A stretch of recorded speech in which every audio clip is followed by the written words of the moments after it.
కాంగ్రెస్ విజన్‌లో మీరు కూడా చాలా కీలక పాత్ర పోషించారు. సీఎం కేసీఆర్ గాని, హరీష్ రావు గారు గాని చాలా సభల్లో మీ వల్లే రైతు బంధు ఆగిపోయిందనే విషయాన్ని పర్టిక్యులర్ ప్రస్తావించారు. సో, ఈ జర్నీలో ఈ కీలకమైనటువంటి ఈ కాంగ్రెస్ అధికారం రావడంలో మీరు ఎటువంటి పాత్ర పోషించారు? నేను కాంగ్రెస్ పార్టీ సీనియర్ ఉపాధ్యక్షుడిగా మరియు ఎన్నికల కమిషన్ కోఆర్డినేషన్ కమిటీ చైర్మన్గా నా వంతు బాధ్యతను పూర్తిగా నిర్వర్తించడం జరిగింది. నేను ఏ పార్లమెంటరీ కాన్స్టిట్యున్సీస్కు ఇన్ఛార్జ్గా ఉన్నానో ఆ పార్లమెంటరీ కాన్స్టిట్యున్సీలో కూడా నా వంతు పాత్ర నిర్వహించడం జరిగింది. ఎలక్షన్ కమిషన్ కోఆర్డినేషన్ కమిటీ సభ్యుడిగా నేను మా సభ్యులందరం కూడా కలిసి ఓటర్స్ లిస్టు తయారు అయ్యేటప్పటి నుంచి కూడా ఎక్కడెక్కడ ఏ లోపాలు జరుగుతున్నాయనే విషయంలో ఏ విధంగా దాన్ని సవరించుకోవాలనే విషయంలో అనేక సందర్భంలో ఎన్నికల కమిషన్తో ఇక్కడ సిఓ ఆఫీస్లో జరిగిన సమావేశాల్లో కూడా మేము ప్రస్తావించడం జరిగింది. అనేక విషయాల్లో క్లారిటీగా కూడా కొన్ని సమాధానాలను రాబట్టడం జరిగింది. అదేవిధంగా ఈవీఎంస్ వెరిఫికేషన్స్ చేసే సందర్భంలో కూడా అక్కడ కూడా ఏవైతే లొసుగులు ఉన్నానో ఆ లొసుగులను కూడా వారి దృష్టికి తీసుకురావడం జరిగింది. సాధ్యమైనంత వరకు సరి చేయించడం జరిగింది. అదే ఎన్నికల ప్రకటన మొదలైన ఎలక్షన్ కమిషన్ అనేది ఎన్నికల షెడ్యూల్ విడుదల అయినప్పటి నుంచే ఎన్నికల కోడ్ అనేది అమలు చేయటం జరిగింది. కానీ ఆ ఎన్నికల కోడ్ అనేది మొదటి నుంచి బీఆర్ఎస్ పార్టీ దాన్ని వైలేట్ చేయటం జరుగుతూ ఉంది. మొదట ఎన్నికల కోడ్ షెడ్యూల్ ప్రకటించిన తర్వాత కేసీఆర్ గారు అనేది ప్రగతి భవన్లో బీ ఫామ్స్ ఇవ్వటం జరిగింది.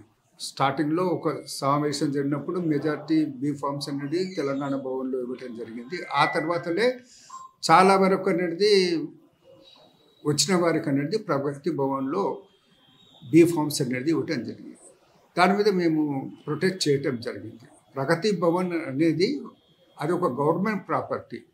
ఆ గవర్నమెంట్ ప్రాపర్టీలో ఎటువంటి రాజకీయ సంబంధిత కార్యకలాపాలు జరగొద్దనే విషయాన్ని చాలా స్పష్టంగా అనేది మోడల్ కోడ్ ఆఫ్ కండక్ట్లో ఉన్నది. అయితే ఆ విషయాన్ని ఎన్నికల కమిషన్కి దృష్టికి తీసుకురావడం జరిగింది. అదేవిధంగా కేటీ రామారావు గారు కూడా కొన్ని సమావేశంలో రాజకీయ సంబంధమైన సమావేశాలను ప్రగతి భవన్లో ఏర్పాటు చేయటం జరిగింది. ఆ తర్వాత ఎన్నికల కమిషన్ నియమాలకి విరుద్ధంగా కేటీఆర్ గారు ఐటీ హబ్లో అక్కడ విద్యార్థులతో సమావేశం చేయటం జరిగింది. సో దానిపై కూడా కంప్లైంట్ చేశాము. దాని మీద వారికి నోటీస్ కూడా ఇవ్వటం జరిగింది. కేసీఆర్ గారు కూడా నోటీస్ ఇవ్వటం జరిగింది. ఎక్కడైతే వాళ్ళు అక్కడ ఏది వాళ్ళ ఎంపీ మీద దాడి జరిగింది దాన్ని రెచ్చగొడుతూ అనేది సమావేశాల్లో మాట్లాడటం జరిగిందో ఎన్నికల కమిషన్ చాలా సీరియస్గా తీసుకొని మాట్లాడింది. మీరు ఒక స్టార్ క్యాంపెయినర్, ఒక బాధ్యతగా మాట్లాడాలి, మాకు అనేది హక్కులు ఉన్నాయి, కావలిస్తే మీ పార్టీ యొక్క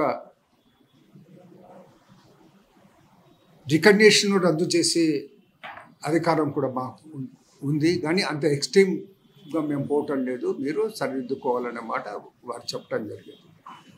సో తర్వాత రైతు బంధుకు సంబంధించి ఎన్నికల కోడ్ రాకముందే స్టార్టింగ్లోనే మా ఠాకరే గారు in charge, PCC president Revanth Reddy గారు, ఉత్తమ్ కుమార్ రెడ్డి గారు వీరందరూ కూడా వెళ్ళేసి అక్కడ చెప్పడం జరిగింది ఎన్నికల కమిషన్కు స్వయంగా. ఇది షెడ్యూల్ రాకముందేలే మీరు రైతు బంధు అనేది మీరు అమలు చేసుకోండి, మాకేం అభ్యంతరం లేదు, కానీ షెడ్యూల్ అయిన తర్వాత అనేది మీరు అనుమతి ఇవ్వద్దు అనే మాట చాలా స్పష్టంగా చెప్పడం జరిగింది. అయితే చివరకు రైతు బంధు అనేది విషయంలో వీళ్ళు అప్పీల్ అంటే బీఆర్ఎస్ గవర్నమెంట్ అప్పీల్ చేసినా కానీ ఎన్నికల కమిషన్ ఒక నిర్ణయం తీసుకోలేదు. కానీ చివరకు బహుశా 25th నాడు అనుకుంటాడు, 25th నాడు, నవంబర్ 25th నాడు ఎన్నికల కమిషన్ రైతు బంధు స్కీమ్ కింద నగదు బదిలీకి అనేది బీఆర్ఎస్ గవర్నమెంట్కు అనుమతి ఇచ్చింది. అనుమతించి 28 ఈవినింగ్ 5 లోపల అనేది అది చేసుకోవచ్చు అని చెప్పింది. అంటే 28th ఈవినింగ్ 5 గంటల నుంచి అనేది ఏది అప్పటి నుంచి సైలెన్స్ పీరియడ్ మొదలవుతుంది, అంత లోపల చేయాలనే మాట వారు చెప్పడం జరిగింది. చెప్తూ దాంతోపాటులే దీన్ని రాజకీయ ప్రయోజనాలకు ఉపయోగించుకోవద్దన్న మాట కూడా చాలా స్పష్టంగా చెప్పడం జరిగింది. అయితే దురదృష్టం ఏంటంటే ఎంబడే ఎన్నికల కమిషన్ అనేది అనుమతి ఇవ్వగానే వాళ్ళు ఒక ఎమ్మెల్యే అదే రోజు మాట్లాడటం జరిగింది. ఏది మాకు కాంగ్రెస్ వాళ్ళు ఎన్ని అడ్డంకులు కల్పించినా కానీ ఎన్నికల కమిషన్ మాకు అనుమతి ఇచ్చిందనే మాట వారు చెప్పడం జరిగింది.